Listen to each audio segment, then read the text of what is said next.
Ouais, bonsoir. Je voulais vous faire un peu une explication de ce que j'ai vu aujourd'hui. Alors que je dis j'ai vu, oui, j'ai vu physiquement plusieurs soleils autour du soleil. Bon, ça m'était déjà arrivé il y a 7 ou 8 ans. Là, il s'avère que j'ai vu des petits soleils autour du soleil. Au début, il y en avait 4. Puis, j'en ai vu jusqu'à 20. Et ces soleils se sont montrés à moi et puis se sont tous placés derrière le soleil visible habituellement. Voilà, donc mon interprétation, c'est simplement que ce sont des anciens soleils, entre guillemets, les soleils des anciennes civilisations. Parce que vous savez que selon moi, le soleil, c'est en fait un condensé de toutes les mémoires terrestres qui doivent se libérer. Et j'ai l'impression que les manipulateurs ont modifié, écarté, retourné, donc inversé les soleils des autres civilisations. C'est-à-dire les mémoires éthériques qui normalement auraient dû se remettre en perfection et qu'ils ont bloqué. C'est pourquoi ils recyclent en permanence toutes les légendes, etc., pour nous bloquer dans notre compréhension de l'évolution du monde, en fait. Ça, c'est un premier sujet. Second sujet, donc ça, c'est en fait lors d'une méditation. Enfin, moi, les méditations, ça va vite. Je suis en état méditatif quasiment permanent. Et quand je vous parle de méditation, dans ces périodes-là, en fait, je suis, on va dire, sollicité par les énergies. Donc, soit je reste à ma place, soit ça se passe quand je bosse ou je m'allonge. Et dans ce cas-là, mon cerveau se met à se mouvoir un peu comme un muscle. Donc, je pense que vous avez aussi ces sensations. Et je ressens un tas d'énergie et souvent je comprends de suite ce dont il s'agit. Et je peux suivre en live l'évolution des choses et intervenir dans ce qu'on pourrait appeler des rêves conscients, mais c'est plus que ça, c'est vraiment de la vision psychique en fait. Donc là, cet après-midi, j'ai ressenti une énorme vague, comme une, une pulvérisation, comme un poudrage en fait, de poudre de vérité en quelque sorte. C'est-à-dire que c'est comme si tous les atomes portant la vérité étaient venus inonder la Terre. Alors je vous l'ai déjà dit, moi dans le ciel je vois toujours soit les particules adamantines brillantes, ça je les vois en permanence, soit des ondées sombres qui voyagent en tous sens dans le ciel, ça je le vois toujours. Hein. Et puis là, j'ai reçu vraiment, j'ai été inondé de particules et elles se sont mises à tournoyer en tous sens jusqu'à remplir totalement d'abord mon lieu de vie, puis mon terrain, puis la Terre entière, puis le cosmos entier en fait. C'est d'ailleurs suite à ça que j'ai fait la petite chaussonnette sur la vérité qui est sur ma page. Voilà, donc là, d'après moi, tout est inondé de la vérité. Donc vous avez la vérité autour de vous, vous avez la vérité en vous. Et ça va nous amener à ce que j'avais présagé il y a quelques années, à un moment où tout le monde serait en quelque sorte médium et pourrait détecter immédiatement le mensonge en l'autre et donc ne plus se laisser avoir. Mais le problème, c'est que parfois on sent que la personne face à nous ne dit pas la vérité, mais on hésite à lui dire. Et ça, c'est une grosse erreur.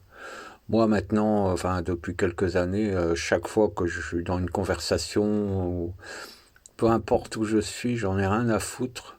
Dès que la personne ment, je le sens tout de suite et je lui dis tu es en train de mentir. Tu ne dis pas la vérité. Et je lui explique pourquoi. Même si ça fait un scandale, je m'en fous royalement. Je ne peux plus supporter les gens qui mentent, en fait. Et c'est une façon de défendre la vérité et de faire voir à la conscience de vérité qu'on est fiable et qu'elle peut venir à nos côtés pour inonder ensuite le monde. Et je pense que c'est ce qui s'est produit. Ça veut dire qu'aujourd'hui, je pense que dans le monde entier, je dis bien dans le monde entier, autant depuis quelques années ou quelques mois, vous ressentez que des personnes se rendent compte des arnaques concernant par exemple les injections, concernant les médecins, concernant Big Pharma, concernant les politiques, et vous voyez de plus en plus des personnes qui réagissent, qui disent mais merde, au fait, là je me fais arnaquer, il y a un problème, alors qu'avant, elles ne s'apercevaient de rien du tout ou elles n'osaient rien dire. Eh bien là, ça va être encore plus développé, c'est-à-dire qu'aujourd'hui, le mensonge va être visible, mais d'une manière absolument phénoménale. Et là, ça s'est produit maintenant, c'est-à-dire que aujourd'hui, si vous entendez quelqu'un dire qu'il s'est fait arnaquer, c'est que la personne l'a voulu, parce qu'elle savait autant de choses que vous. Les personnes que vous avez face à vous maintenant sont médiums, autant que vous-même. J'en suis persuadé. Donc ça va déjà désactiver plein de plans qui sont mis en place par tous, à commencer par les politiques, les lois et aussi tous les événements. Donc les gens verront tout de suite l'arnaque, comme pour les agriculteurs. Et en fait, ça désactive aussi toute religion. Parce que toute religion est une arnaque. Toute religion est une arnaque. La seule vérité vraie, c'est les choses que vous ressentez par vous-même sans jamais les avoir appris de la part de quiconque. Ça, c'est la vérité. Quand vous étiez enfant, vous aviez des intuitions et vous trouviez que certaines situations n'étaient pas logiques, pas normales, pas justes. Mais on vous persuadait qu'en fait vous vous trompiez et que dans la vie il fallait savoir faire des concessions. Et ça, vous ne l'avez jamais trouvé normal.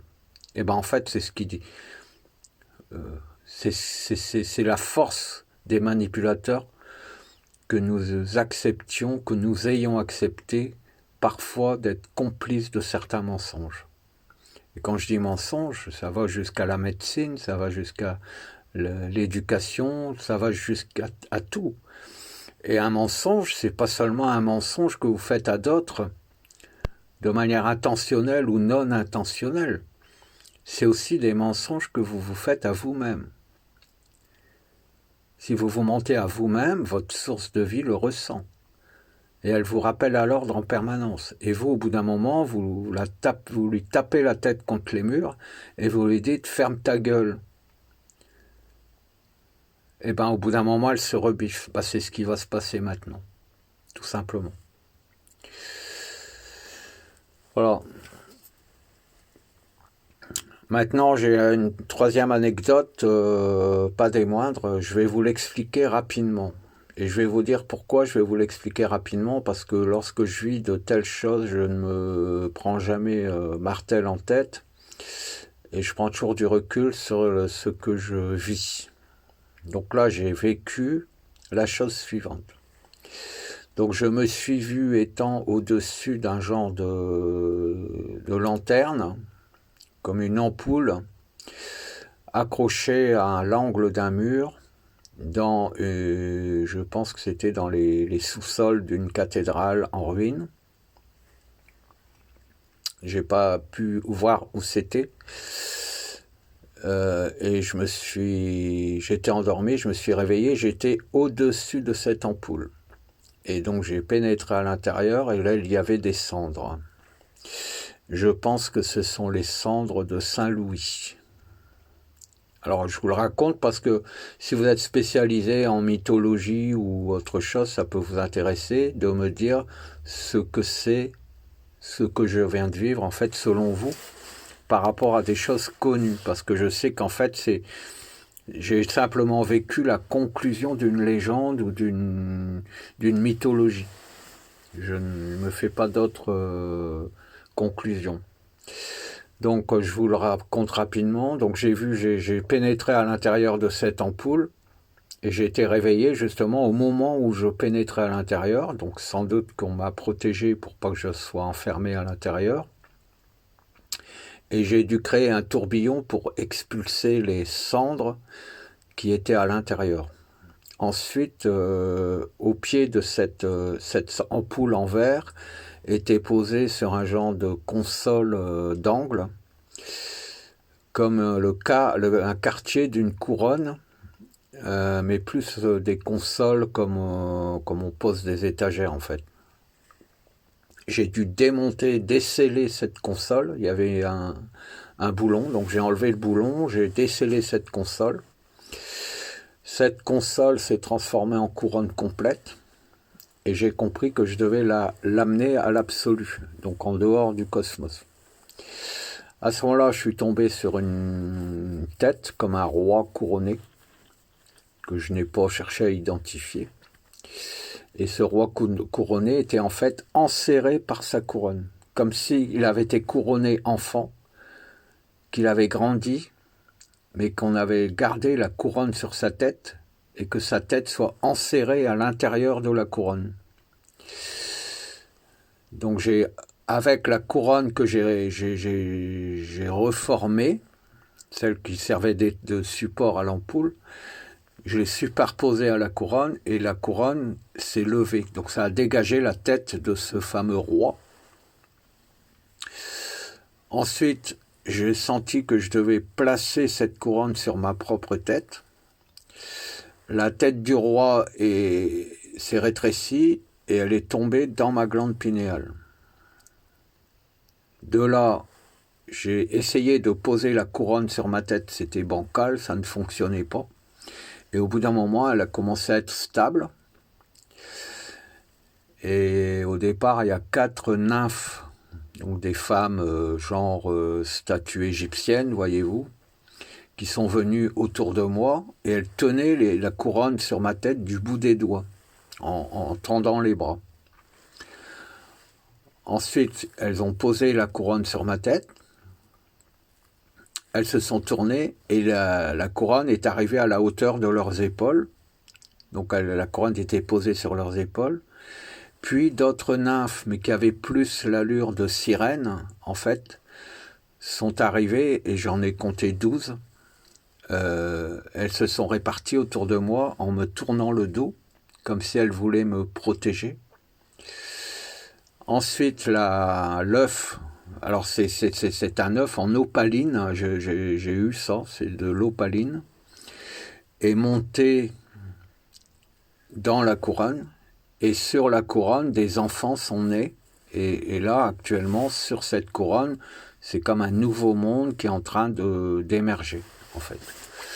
Voilà, je vous le signale comme ça. Si quelqu'un connaît des choses proches au niveau de la mythologie qu'on pouvait m'en faire part, ça m'intéresse pas des plus, remarquez. Je vais voir quelques jours, voir comment ça se comporte.